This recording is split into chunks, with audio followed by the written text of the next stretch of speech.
સુરતના કોસંબા નજીક આવેલા પીપી સવાણી યુનિવર્સિટીમાં અભ્યાસ કરતા આદિવાસી વિદ્યાર્થીને માર મારવાના મુદ્દે આદિવાસી સમાજ દ્વારા રેલી સ્વરૂપે જય કલેક્ટરને આવેદનપત્ર પાઠવી ન્યાયની માંગ કરી છે।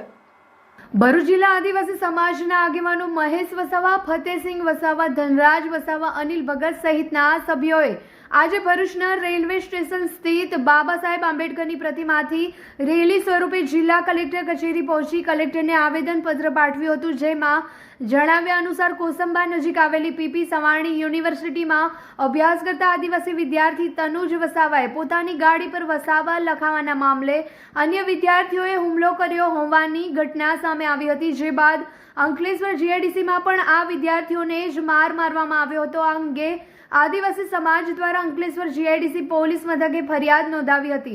તેમ છતાં પોલીસ તંત્ર અને કોલેજના સંચાલકો માથાભારે વિદ્યાર્થીઓને છાવરતા હોવાના આક્ષેપ કરવામાં આવ્યા હતા।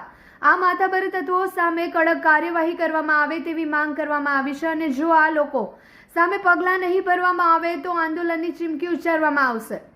આવા નબીરાઓને પોલીસે તાત્કાલિક પકડવા જોઈએ અને તાત્કાલિક એરેસ્ટ કરવામાં 24 કલાકમાં એરેસ્ટ કરવામાં નહીં આવે તો અમે આદિવાસી સમાજ કલેક્ટર ઓફિસે ધરણા પર બેસી જશું। કારણ કે આજે હમણાં મહારાષ્ટ્રમાં નંદુરબારમાં પણ બહેનો છે, અમારા આદિવાસીને હત્યા થઈ છે।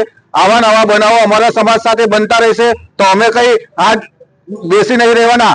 એટલે અમે કલેક્ટરશ્રીને જાણ કરીએ છીએ કે 24 કલાકમાં આ આરોપીઓને ધરપકડ થાય, નહીં થાય તો અમે ધરણા પર બેસીશું। જય જોહાર, જય આદિવાસી। એટલે લોકોનો રોષ હતો। કહેવાનો મતલબ અમારે હિંસાને અમે સમર્થન નથી કરતા, પણ જ્યારે લોકો આખરી પર આવી જાય, એને કોઈ ન્યાય નહીં મળે, કોઈ પોલીસ તરફથી નહીં મળે, સરકાર તરફથી નહીં મળે, તો આવા બનાવો નહીં બને એના માટે બધાએ કાળજી રાખવાની છે।